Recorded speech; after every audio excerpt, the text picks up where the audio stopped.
Good day, Kelsie Hoagland from the Ohio Department of Transportation, better known as Odot, is here with updated information about Sylvania's Monroe Street US 23 bridge project. Welcome, Kelsie. How are you? Hi, Brian. Thanks for having me. Great. How are you?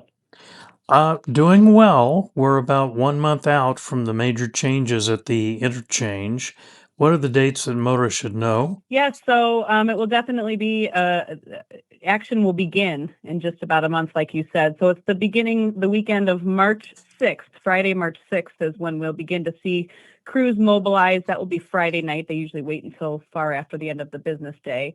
But we will have for starters, we will have US 23 go down to one lane in each direction. And that will begin some of the maintenance of traffic reconfigurations for the ramps specifically. So likewise, that weekend on Friday night, we will close both of the southbound ramps, which are on the west side of the interchange. So that is the southbound off ramp and the southbound on ramp to US 23 South. And that is, again, to make sure that all the alignments and configurations are getting prepared. There is some striping that's necessary, along with barrier wall relocation. So those activities will take place, like I said, beginning Friday night and then into Saturday. And then it is also Friday night, the westbound to northbound ramp. So that's if you're traveling from Alexis Road over into the Sylvania area, there's that right on ramp that you can take. That ramp will permanently close Friday night, March 6th. The movement will still be available for the existing northbound loop ramp, which is adjacent to the northbound exit ramp. That's the exit, obviously. So the movement will still be available on the east side of the interchange to access northbound, but we are going to be eliminating that other northbound ramp permanently. Now, could the dates change at all based on weather, or are these pretty much in concrete, so to speak? We feel relatively confident. We can perform these changes for the most part if there's light precipitation. However, if we pivot into a major snow event or something where we're seeing excessive rain, precipitation on the pavement, it does kind of adjust how we approach the striping activities. So there would be an impact if, again, especially in the case of a major snowstorm, I think it would be very relevant for people to watch our social media for any updates. But otherwise, we do intend to move forward with that weekend. So, besides the ramps, which you've reviewed, what about the bridge itself in Monroe Street?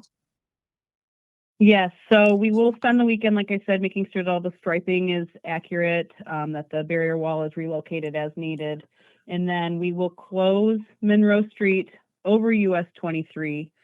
We're looking at Sunday night, approximately by 9 p.m. So again, we like to do things overnight to disrupt as little as possible, although I know that this is a significant change that's going to pretty much shake it up there for all the residents and commuters that travel through the area.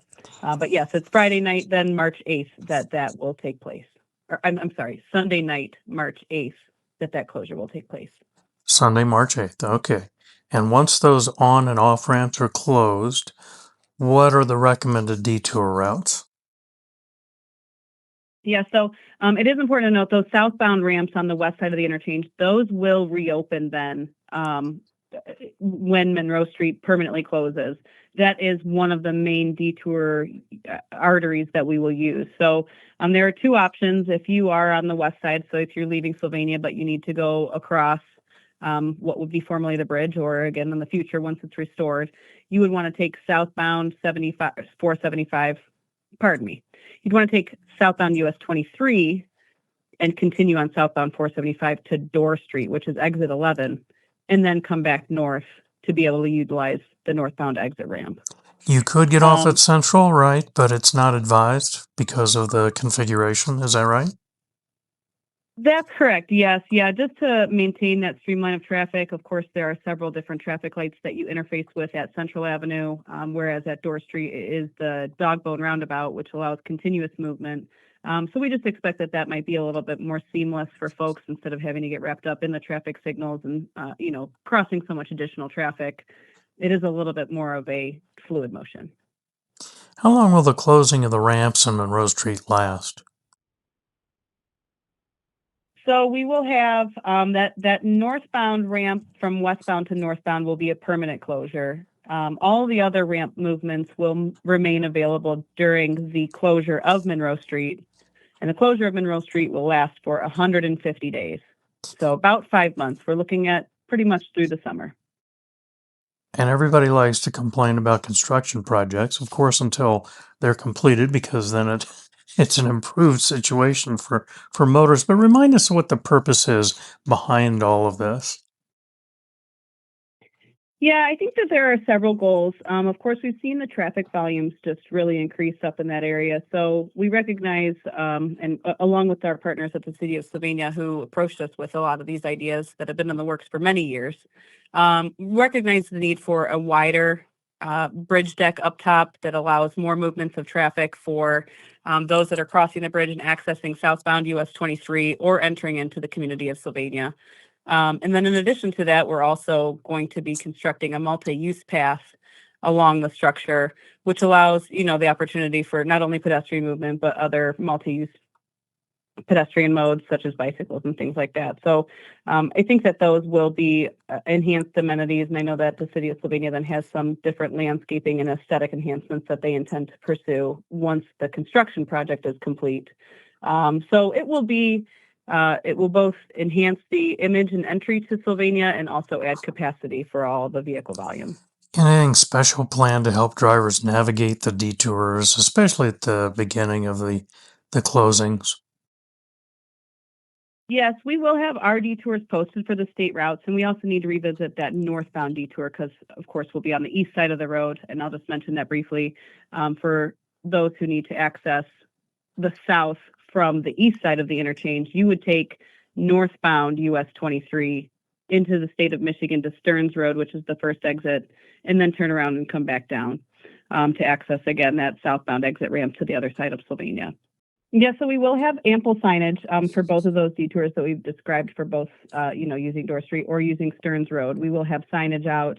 And then we really just kind of watch the first couple of days. Of course, it'll be a Monday morning for a lot of the folks that are interfacing with this closure for the first time.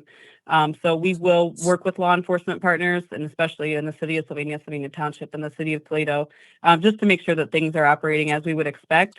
It's not often that we have to, get involved from a standpoint of directing traffic, but we will certainly have ample crews ready to monitor that to see if any additional signage or actions are necessary.